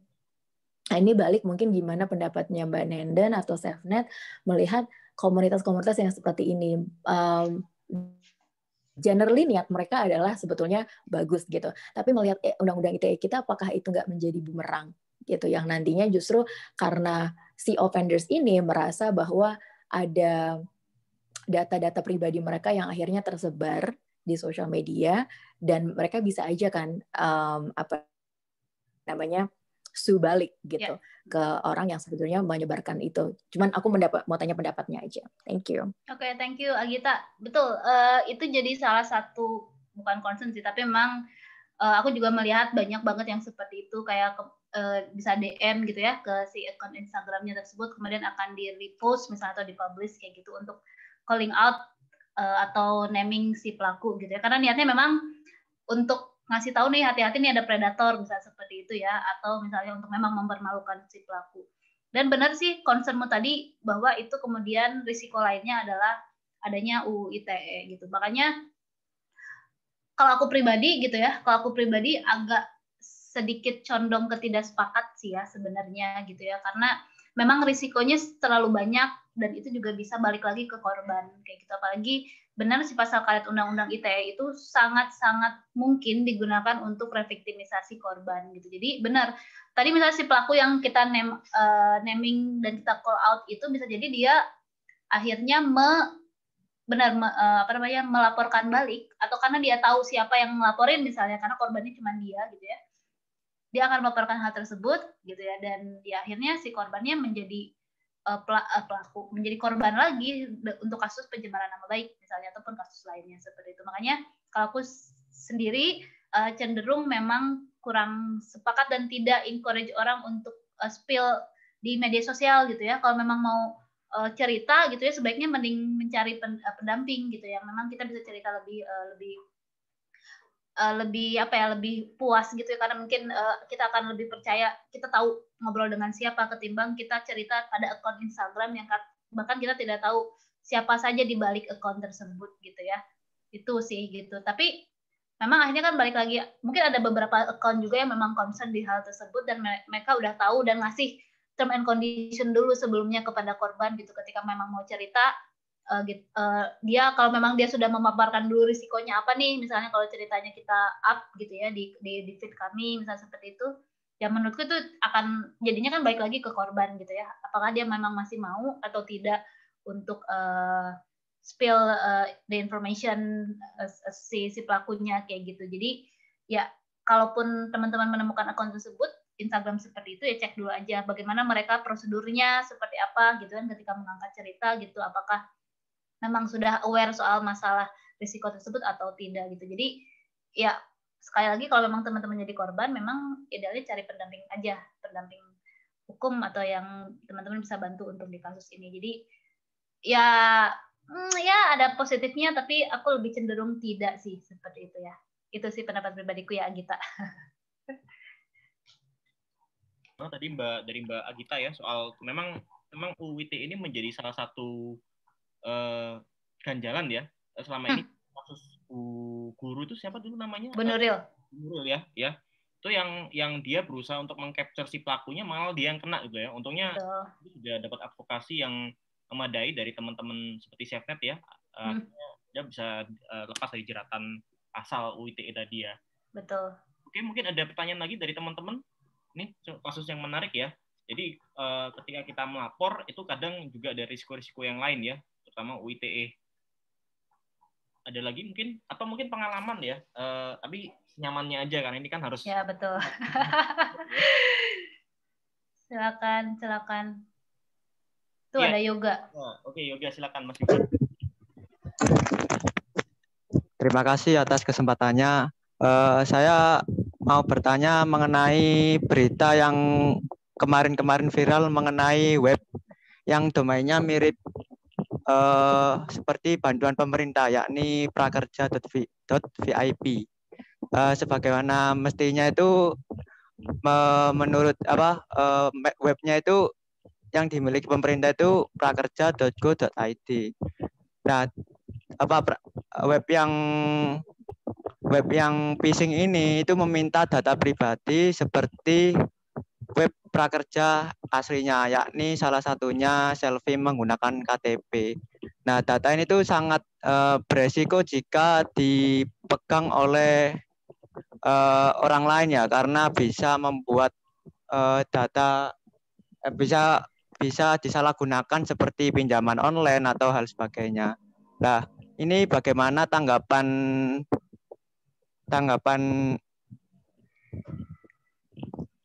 Mbaknya mengenai fenomena tersebut ya? Di sisi lain kan pemerintah hanya memblokade situsnya, tidak memiliki tindakan tegas mengenai pemilik web tersebut. Mungkin di sini bisa mengasih saran kita sebagai mahasiswa agar para korban itu tidak semakin bertambah. Sedangkan di sisi lain itu masyarakat itu tergiur akan bantuan prakerja tersebut, tetapi tidak melihat terdahulu web yang akan didaftarkan. Mungkin bisa ditanggapi pertanyaan saya, Mbak. Terima kasih. Oke, baik Yoga. Langsung aja kali ya, Gi ya, biar nggak lupa. Jadi memang website phishing gitu kan sebenarnya nggak cuma bentuknya website ya. Maksudnya phishing itu bentuknya nggak cuma lewat website palsu gitu, tapi bisa via email juga, SMS, WhatsApp, dan lain-lain gitu. Dan memang bahkan aplikasi pinjaman online misalnya seperti itu, yang banyak kan yang abal-abal seperti itu, dan memang banyak yang tujuannya memang kalau phishing kan untuk mengumpulkan data pribadi korban, data dan informasi korban. Dan kalau kita lihat,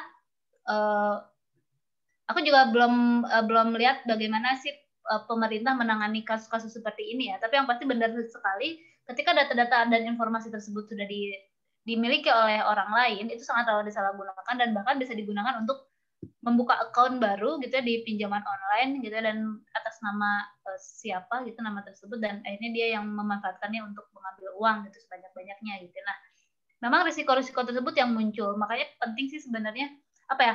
Aku tidak bisa ngomong masalah bagaimana pemerintah menangani kasus seperti ini, yang pasti kita akan mendorong bagaimana ya mereka harus punya regulasi dong, dan ini kan penipuan, harusnya mereka udah punya regulasi soal masalah penipuan seperti ini gitu. Cuman yang jadi masalah adalah bagaimana law enforcement-nya. Ya, itu kan yang kadang kita selalu bertanya-tanya ya selama ini gitu. Dan kalau kita ya bagaimana caranya kita nih sebagai mahasiswa nih, apa yang peran kita sebagai mahasiswa supaya kasus seperti ini tidak ramai, tidak tambah ramai, dan tidak banyak orang yang misalnya menjadi korban lagi gitu ya.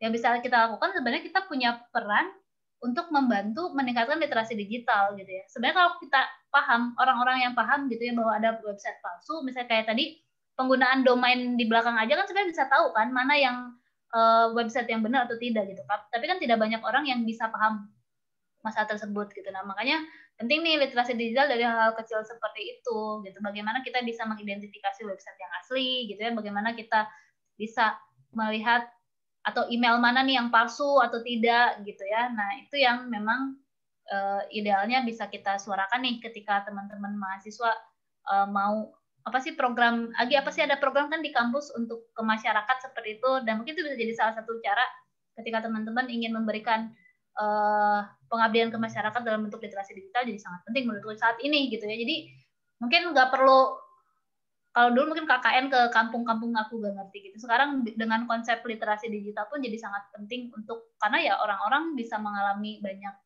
masalah gitu, cuman dari gara-gara kita tidak tahu bagaimana memanfaatkan internet dengan baik atau bagaimana menjaga keamanan di internet kayak gitu. Mungkin itu ya jawabannya. Kalau yang lainnya ya itu lebih ke law enforcement sebenarnya ya. Memang udah harusnya menjadi normal baru sih ya bagi semua instansi sebenarnya untuk menyediakan help center seperti itu ya. Kalau di kita sendiri kita punya yang namanya help center UNER itu ya. Ya walaupun baru didirikan beberapa tahun ke belakang, tetapi mungkin menjadi sebuah inisiatif yang bagus. Jadi buat teman-teman yang mungkin punya permasalahan yang misalkan yang berbasis gender ya, itu sering saya dengar nih. Saya sering banget dengar masalah ketika terutama aktivitas KKN di desa itu sering banget. Mungkin saya nggak spill atau mungkin beritanya tersebar kayak misalkan salah satu kampus di Indonesia kalian tahu lah ya, waktu itu sampai panjang ya. Nah cuman saya kira itu penting buat teman-teman yang mungkin tidak menjadi korban langsung ya, tapi menjadi active citizen lah ya kalau aku bilang ya. Jadi kayak ketika mungkin ada sesuatu yang terjadi di situ ya kita aware bahwa itu adalah sesuatu yang kekerasan ya, baik daring atau enggak, tapi again, kalau belajar dari Mbak Nenen hari ini, balik lagi ke konsensual si korban tersebut ya. Jangan sampai malah dengan kita mau spill sesuatu itu malah merugikan si korban ya. Tambahan mungkin, tapi dalam konteks, dalam beberapa konteks dan beberapa kasus, misalnya ketika teman-teman memang melihat kejadiannya gitu ya, kita harus take action waktu itu gitu kan. Ketika tahu ada orang dilecehkan, ketika tahu ada orang yang misalnya akan diperkosa dan seperti itu ya, kita tidak perlu minta izin dulu ke korbannya, mau aku bantuin atau enggak gitu kan, enggak ya, itu beda ya, itu konteksnya memang sangat urgent, emergency lah kayak gitu. Kita idealnya memang harus langsung bertindak kayak gitu ya, langsung bertindak, dan saya membantu untuk supaya itu tidak terjadi. Dan hal ini juga bisa dilakukan dalam konteks digital gitu. Jadi ketika teman-teman nih, ramai kan kemarin kasusnya salah satu artis gitu ya, yang mirip artis, ada videonya tersebar gitu ya. Apa yang bisa kita lakukan? Itu kan salah satu bentuk kekerasan berbasis gender gitu ya. Nah, apa yang bisa kita lakukan sebagai active citizen lah kalau istilahnya Agi tadi, supaya KBGO itu tidak menyebar lebih luas gitu ya. Yang pertama, jangan minta link. Itu sangat penting ya. Jadi jangan minta link. Enggak, maksudnya ya kita jangan sampai menjadi orang yang kemudian ikut menyebarkan KBGO seperti itu. Itu yang pertama. Terus yang kedua adalah kita bisa bantu untuk nge-report account yang memang menyebarkan video tersebut. Jadi kita harus langsung report dan jangan berinteraksi terhadap postingan tersebut. Jadi kan kadang ada orang kayak tahu nih ada video orang share video yang memang konten intim tadi, non konsensual, kita kesel kan misalnya kayak gitu, terus kita komen kayak ya kemudian kita komen kayak wah KBGO nih harusnya jangan kayak gini dong. Nah itu salah gitu kan, ketika teman-teman komen di akun tersebut, itu engagement akun tersebut akan jadi naik. Nah bahkan itu yang akan membuat orang jadi tahu postingan tersebut. Jadi idealnya kalau menemukan hal tersebut langsung report entah itu ke Twitter, Instagram ataupun platform lainnya, dan jangan berinteraksi dengan postingan tersebut. Jadi ada orang yang kayak nge-retweet dulu gitu ya, retweet kemudian guys laporin dong ini KBGO gitu. Nah itu salah, karena itu engagement-nya akan jadi naik, postingan itu jadi orang jadi lebih banyak orang yang tahu gitu. Jadi jangan di-retweet. Jadi kalau mau ngasih informasi, ketika teman-teman mau ngasih informasi ke orang-orang supaya akun tersebut di take down ataupun di report adalah dengan salah satu caranya adalah dengan nge-screenshot. Di-screenshot aja. Di-screenshot baru deh, guys tolong laporin dong akun ini karena udah nyebarin video non konsensual seperti itu gitu ya. Jadi sekali lagi jangan berinteraksi. Jadi kalau di retweet ataupun di replay itu malah jadi kontennya engagementnya akan tinggi dan orang jadi semakin tahu gitu. Nah terus aku sebenarnya appreciate sama teman-teman K-popers waktu itu gitu ya. Jadi ketika itu menjadi trending, mereka kemudian membuat agar konten itu tertimpa oleh konten-konten baru gitu ya. Jadi gerakan tersebut sebenarnya cukup baik juga gitu, sehingga orang ketika akan mencari konten tersebut di Twitter semuanya udah ketimbun dengan konten-kontennya K-pop. Nah itu sebenarnya salah satu gerakan yang sangat bagus menurutku gitu ya. Jadi orang tidak akan mudah untuk menemukan konten yang memang bermasalah tersebut. Jadi para K-popers ada berjasa tinggi sebenarnya gitu ya. Jadi itu hal-hal yang sebenarnya bisa kita lakukan sebagai aktif netizen berarti ya. Dalam arti yang positif berarti ya. Iya. Nah, kita masih 10 menit lagi waktu untuk tanya jawab. Mungkin barangkali ada teman-teman yang ingin bertanya atau mungkin ini ada dua nih, ada Ari sama Timothy. Ya silakan Mas Lalu Ari, terus Mas Timothy ya. Baik, terima kasih Mas Agi. Assalamualaikum Mbak Nenden. Saya mau bertanya Mbak, masalah tadi kan sempat disinggung tentang bagaimana mungkin kita juga harus punya konsen sebelum misalnya menginvite orang ke dalam grup atau misalnya percakapan komunitas online tertentu kayak begitu. Nah, bagaimana kemudian Mbak Nenden memandang suatu fenomena yang seperti ini?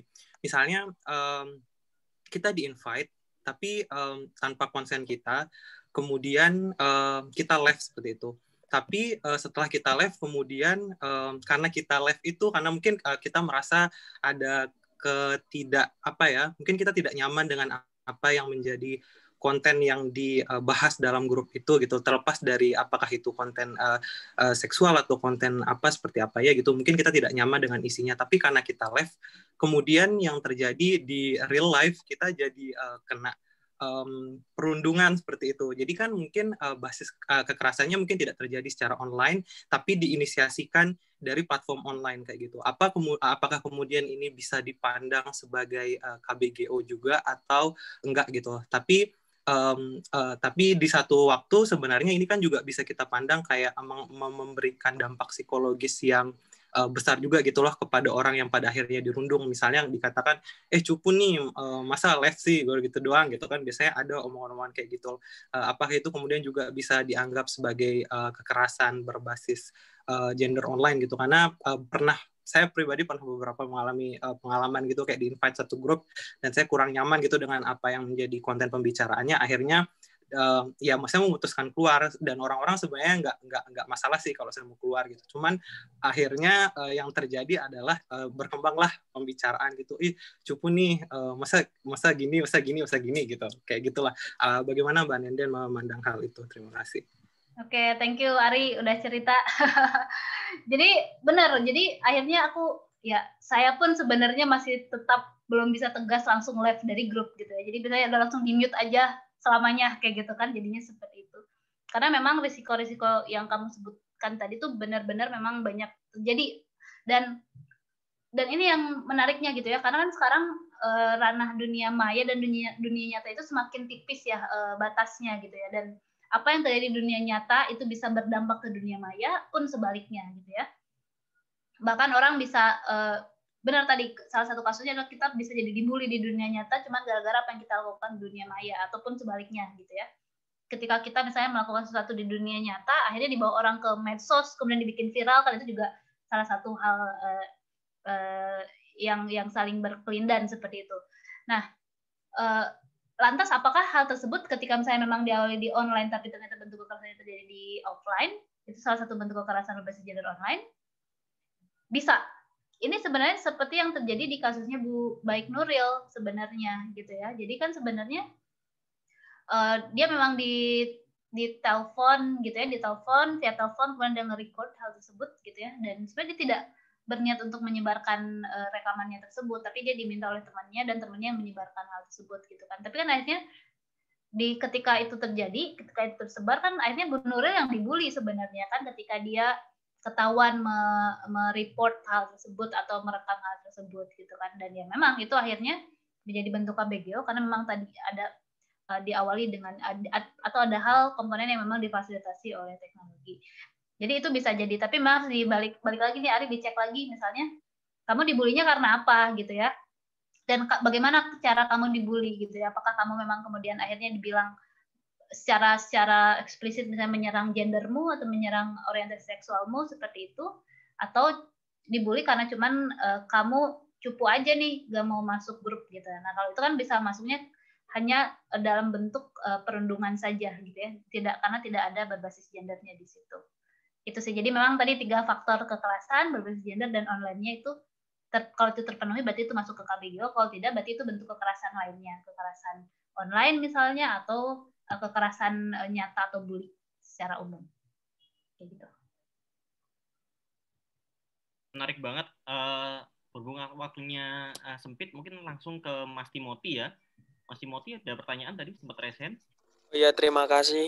Saya ingin bertanya, dengan adanya informasi tentang perlindungan data diri dan tentang kayak informasi tentang apa itu yang KBGO ini, kan otomatis secara tidak langsung kita pasti ingin melindungi semua data yang ada kita gitu, untuk melindungi. Nah itu secara nggak langsung, secara psikologi itu akan seperti jadi paranoid gitu kan. Jadi jika kita misalnya di SMS atau di chat sama teman kita, misalnya maksudnya mereka nggak gitu, tapi kita jadi paranoid, jadi merasa misalnya kita dilecehkan atau secara non verbal gitu. Terima kasih. Itu kira-kira bagaimana ya? Terima kasih. Oke, ya benar. Gimana ya? Jadi memang ketika kita sudah mulai paham nih bahwa ternyata sangat berisiko ya ketika data pribadi kita ada tersebar di dunia digital bisa seperti itu, akhirnya kita menjadi merasa was-was dan tidak nyaman. Di satu sisi itu menjadi positif gitu ya, sehingga itu akan membuat kita menjadi lebih berhati-hati ketika kita akan menyebarkan data kita gitu ya. Tapi di satu sisi memang akhirnya itu bisa nge-trigger kita untuk jadi self-sensor gitu ya. Kita jadi tidak mau berpendapat gitu ya. Kita tidak mau misalnya berekspresi di media sosial misalnya seperti itu.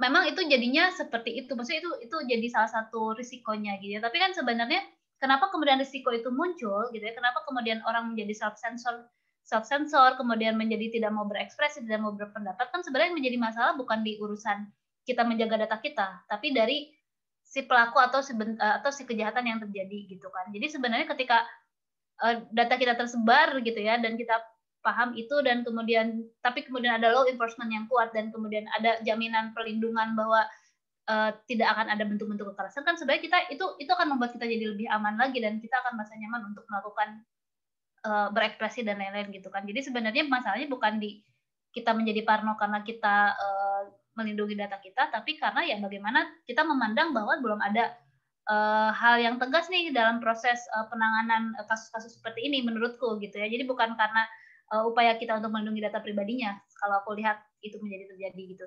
Dan apa ya tadi aku lupa pertanyaan. Dan memang jadi akhirnya satu sisi, dan ini menarik nih, ini jadi salah satu hal yang menarik itu, bahwa pelecehan tadi yang aku tangkap adalah bagaimana kemudian kita jadi menganggap orang ketika ngechat kita mungkin maksudnya jokes gitu, tapi kita menjadi menganggap itu pelecehan nih, teks gitu ya, atau pelecehan verbal kayak gitu ya. Nah ini kan sebenarnya ini bisa jadi, tapi hati-hati ya, maksudnya kayak teman-teman ketika melihat ini di satu sisi bisa jadi itu bentuk pelecehan karena yang harus digarisbawahi dari bentuk pelecehan seksual adalah ketika si korban atau orang yang ditarget itu menjadi merasa tidak nyaman. Itu jadi pelecehan, dan ini mungkin bisa jadi sangat subjektif. Bisa jadi nih aku misalnya nge-WhatsApp ke Agi kok lu gantengan sih, misalnya kayak gitu ya, atau lu kok jadi kelihatan beda ya, misalnya kayak gitu. Bisa jadi satu sisi dia akan merasa nyaman, oh iya dong, misalnya karena gue exercise dan lain-lain gitu. Itu tidak akan menjadi bentuk pelecehan karena Agi menerimanya dengan baik gitu ya. Atau misalnya ketika aku menggunakan kalimat yang sama kepada orang lain gitu kan, tapi bisa jadi tadi benar ketika dia memang kondisi mental tidak stabil gitu, kemudian merasa wah si Neden mau ngapain nih gitu kan, ini pasti mau ada maunya seperti itu, dan dia merasa tidak nyaman, bisa jadi itu aku sudah menjadi pelaku pelecehan seksual. Itu memang seperti itu gitu, karena memang ini sangat subjektif kayak gitu. Nah akhirnya bagaimana supaya kita kemudian tidak menjadi pelaku? Nah ini yang paling penting ya, karena kita selama ini belajarnya supaya tidak menjadi korban. Nah ini jadi penting bagaimana supaya kita tidak menjadi pelaku, karena tadi konteks pelecehan itu sangat subjektif gitu ya. Jadi sebisa mungkin ketika kita berinteraksi dengan orang dipikirin 10 kali kalau perlu gitu ya. Kalau aku komen kayak gini di media sosial atau ketika aku ngechat Timothy misalnya gitu ya, kayak gini, kira-kira apa aja yang mungkin terjadi? Misalnya apakah dia akan merasa baik-baik saja, apakah dia akan merasa tidak nyaman gitu ya, atau seperti apa gitu. Kan sebenarnya daripada kita ngeluarin jokes, misalnya kalau dalam konteks grup misalnya, atau ketika kita dengan teman gitu, daripada mengeluarkan konteks jokes yang seksis misalnya seperti itu, kita kan masih punya pilihan yang lain ya, misalnya kita bikin jokes apa kayak gitu yang memang tidak akan berisiko gitu ya sebenarnya gitu ya. Dan ya itu sayangnya gitu ya, pengetahuan seperti ini tuh memang belum banyak, masih sangat orang jadi kayak akhirnya berpikir kayak ih anjir apa sih lu sensi banget, misalnya kayak dibilang kayak gitu. Dan itu sayangnya akhirnya membuat sebuah masyarakat yang menormalisasi bentuk pelecehan seksual. Sayangnya itu larinya ke situ gitu, kayak menganggap orang menjadi sangat sensitif, terlalu sensitif ketika dikomentarin misalnya yang dia anggap jokes gitu ya, dan menganggap si korban itu yang memang merasa tidak nyaman gitu ya, karena kan faktor tidak nyaman kan sangat banyak dan kita tidak pernah tahu gitu ya faktornya apa saja dan bagaimana orang menganggap si jokes itu misalnya seperti itu. Itu jadi akhirnya ada normalisasi. Ketika ada normalisasi terhadap bentuk-bentuk seperti itu, orang akhirnya jadi victim blaming, bahwa lu aja itu mah yang terlalu sensi, lu aja yang baper kayak gitu. Nah kalau udah kayak gitu ya udah, itu akan jadi semakin menjamur, orang akan jadi merasa menganggap aduh itu mah cuman jokes gitu kan, padahal itu adalah bentuk pelecehan seksual. Dan itu lama kelamaan hati-hati levelnya bisa meningkat gitu, awalnya dari seperti itu, kemudian nanti bentuk catcalling juga dianggap seperti itu, dan bahkan bisa jadi kedepannya lebih tinggi, misalnya ancaman perkosaan tuh bisa jadi dianggap biasa-biasa aja misalnya kayak gitu. Apalagi misalnya rap culture di Indonesia cukup tinggi ya menurutku gitu, jadi kayak orang kayak menganggap ya biasa aja loh ketika dibecandain akan diperkosa gitu ya, karena adanya normalisasi kayak gitu dan dimulai dari bentuk pelecehan seksual kayak gitu. Jadi sarannya ya tadi tetap jaga pribadi, waspas, gak masalah kalau ini ya, karena ini memang balik lagi ke keamanan kita. Tapi ya itu jangan juga membuat kita jadi self sensor, jangan membuat kita jadi membatasi ekspresi kita di media sosial. Tapi yang pasti karena sayangnya belum ada regulasi yang baik masalah ini gitu, yang bisa kita lakukan memang akhirnya jadi preventif gitu ya, walaupun harusnya kita tetap harus bebas mau ngapain aja gak masalah gitu ya, karena harusnya dilindungin gitu, karena sayangnya belum ada ya, akhirnya sayang banget kita yang harus menjaga diri kayak gitu. Jadi ya kayak gitu. Oke, kalau bisa aku tangkap tadi sebenarnya untuk identifikasi KBGO atau enggak tuh kita harus punya sense sosial yang tinggi ya. Betul. Itu seringkali. Memang. Jadi kan aku lihat juga tuh di salah satu contohnya itu salah satunya adalah merayu. Nah kan mungkin bisa aja kan orang suka gitu ya sama orang lain ya, kemudian dia melakukan sesuatu yang mungkin attract calon pasangannya gitu kan.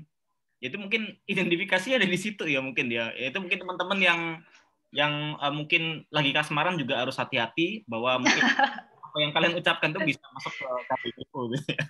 Tapi gini sih Gi, mungkin ini jadi harus ini memang jadi cukup bisa jadi perdebatan yang panjang ya gitu ya, karena memang parameternya bisa dibilang abu-abu gitu ya. Tapi kan yang di satu sisi kayak gini loh.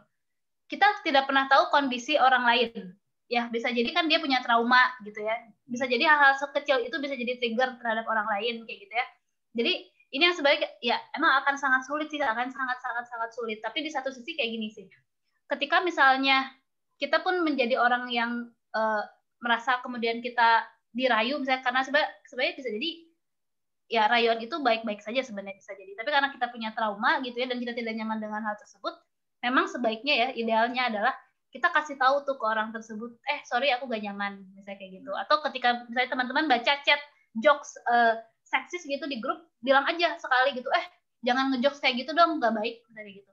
Nah, bisa jadi kan orang melakukan hal tersebut tuh karena memang tidak tahu dan belum teredukasi misalnya. Ketika udah kita kasih tahu dan tetap melakukan hal tersebut, nah itu hati-hati. Bisa jadi dia emang kayak gitu. Bisa jadi dia emang ngeyel dan bisa jadi emang dia memang punya niat buruk gitu ya. Jadi mungkin aku pikir saat ini karena kita memang masih bertransisi untuk memahami bentuk-bentuk kekerasan seksual gitu ya. Kalau memang melihat ada orang yang melakukan hal tersebut, ditegur dulu. Kalau emang udah ditegur tetap ngeyel ya udah fix lah, dia bisa jadi dibilang pelaku pelecehan misalnya seperti itu. Jadi memang proses edukasinya harus jalan juga gitu ya. Itu sih. Oke, menarik banget Mbak. Oke, mungkin satu pertanyaan lagi kalau misalkan ada